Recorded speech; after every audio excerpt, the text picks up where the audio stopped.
Okay, I deleted some stuff off my phone, so hopefully it lets me go for a little bit longer this time, seeing as I didn't even get to the first ayahuasca. I think where I left off, well, where it cut me off was I was about to start talking about day two. So day two, we met for breakfast, right? No, they brought breakfast to our tambas. That's right. Then we met after breakfast for the tour and any additional information that we were going to need. So he took us on a tour of, the grounds,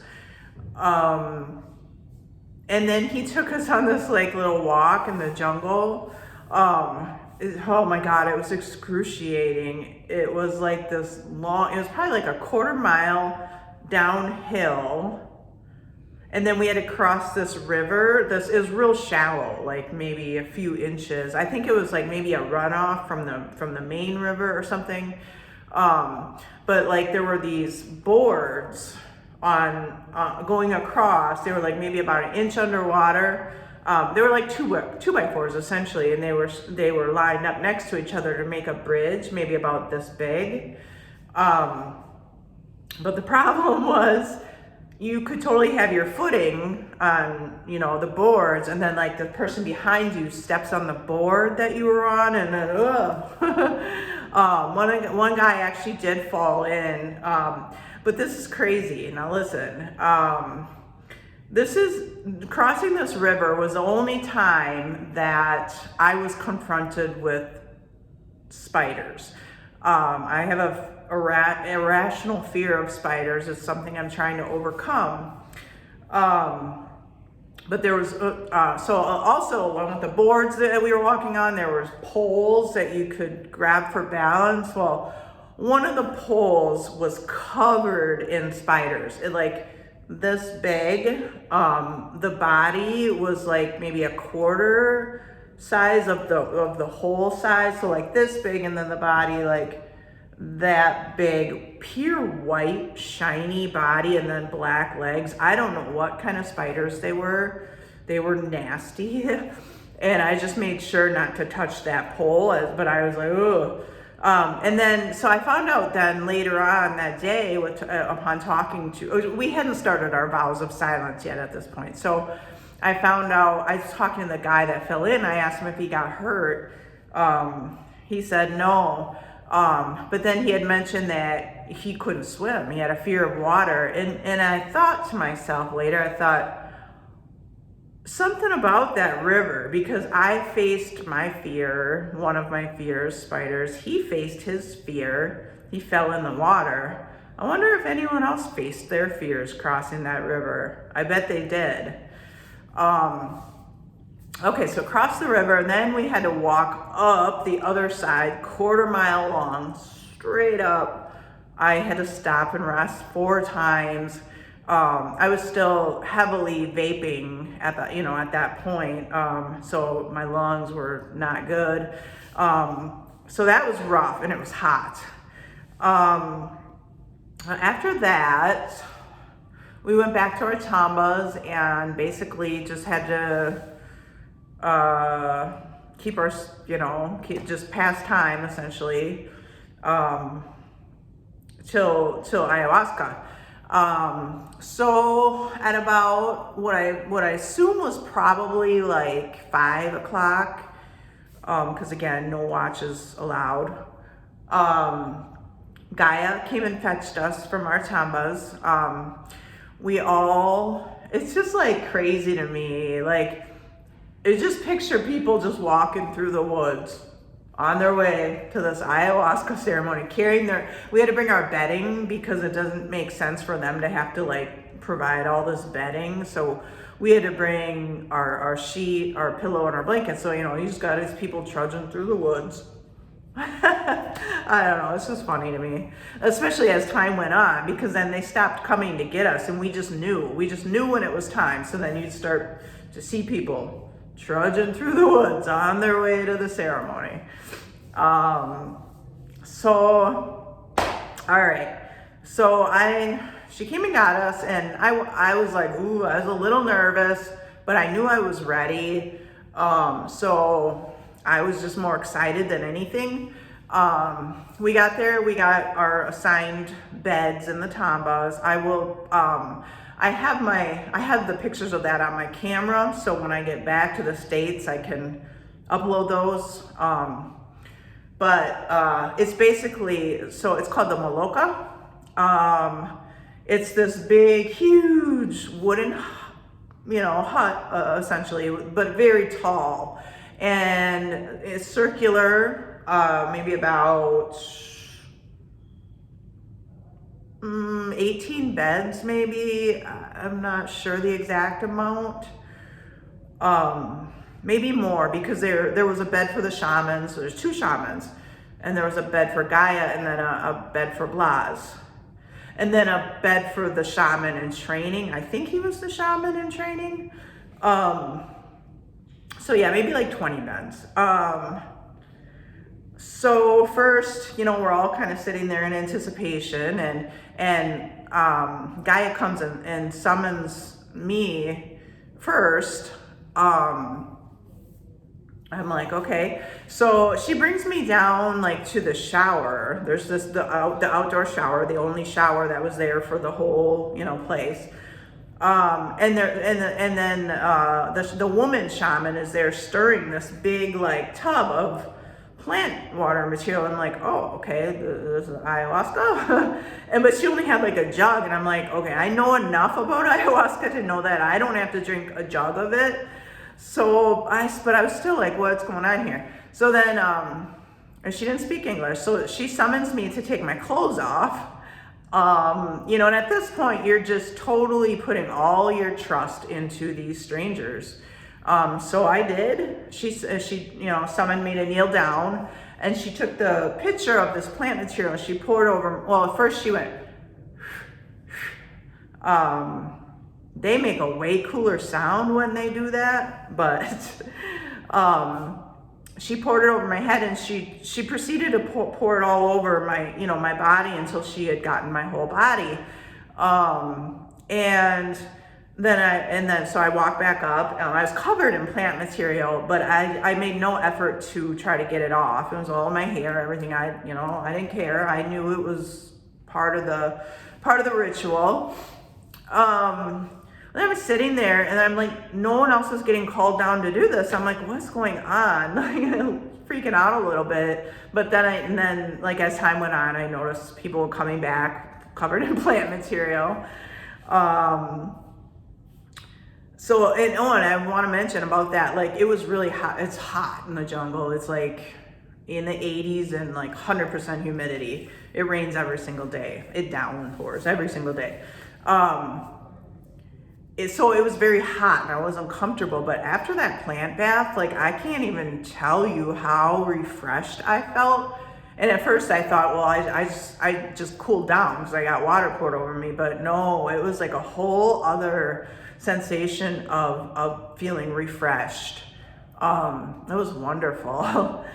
Okay, so then after everyone got their plant baths, then they started to administer rape, spelled R-A-P-E, well, except the little squiggly line over the E. And again, he probably explained this that first night, but because of my hearing, I had no idea what it was or why people were doing it, and he only administered it to the people that came, that sat at the edge of their beds and wanted it. So I was like, I don't think I'll do that. But I did end up doing it on the 3rd night. I was just trying to figure out which night it was that I did do it. And it's actually I actually bought some to bring home.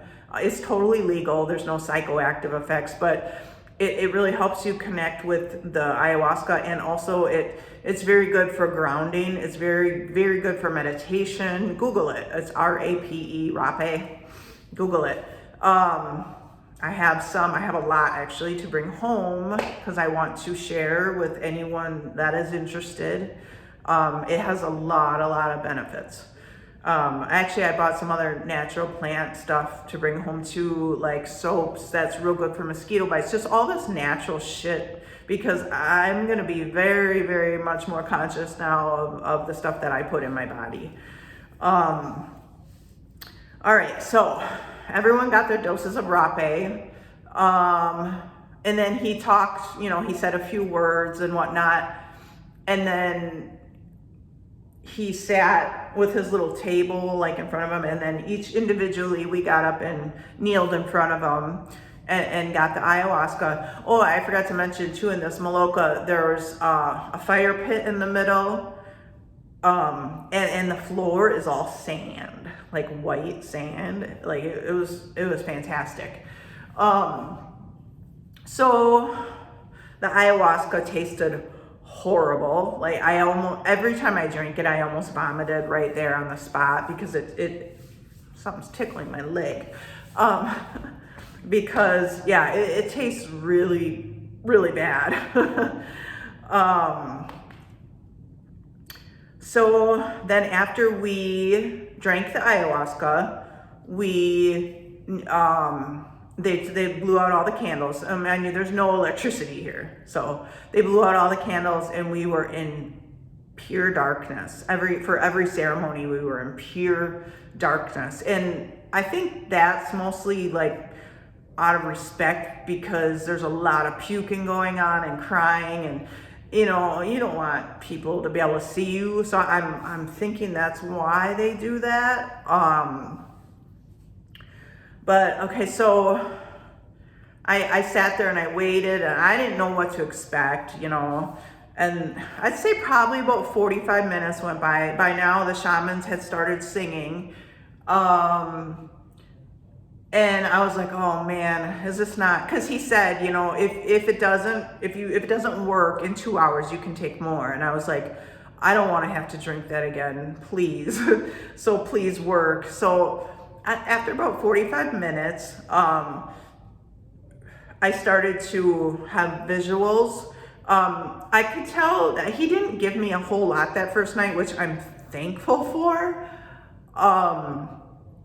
Cause I'd say like, it felt like, for those of you, done hallucinogenics, it felt like a mild acid trip, but it was uncomfortable. I had anxiety. The visuals were cool. And then all of a sudden it wore off, and I was like, and then by that time people were already taking more, and I was like, should I? But then all of a sudden, like, I was overwhelmed with like, clarity and vision, and my life purpose, how I was going to carry it out. It's like, the best I can describe it is, it's like, I can imagine when you're truly enlightened, when you don't have all the toxic thoughts just racing through your head constantly. It's like I was able to control what I thought about, if that makes sense. Like I just can't even explain it. Like I just felt bliss. And then, so I had to pee. I had not thrown up at this point. I didn't throw up at all the first ceremony, actually. But I had to go pee, and so I went outside, and as I walked out, this all white cat, and it was not a full moon, but the moon was big that night, so that provided light. This all white cat, like, it didn't just walk up to me, it ran up to me and jumped in my arms. And I sat down with it. I was cradling this cat like a baby, and it was just like so beautiful and so symbolic, and like it was just the most amazing thing ever. And then I spent quite a bit of time outside, actually. I think I went back to my bed a little bit, but then, I just felt so great. So I went back outside, and this cat came to me again, and I sat cross-legged in the dirt, with this cat in my lap for probably like a good half hour, and I did not get bit by one mosquito, bothered by one single bug that entire time. It was just like so like soulful and magical and just amazing. I wish they all could have been like that. That wasn't the case though. Okay, so that about covers it for day 2. Let me just look at my notes. Okay, so the third day,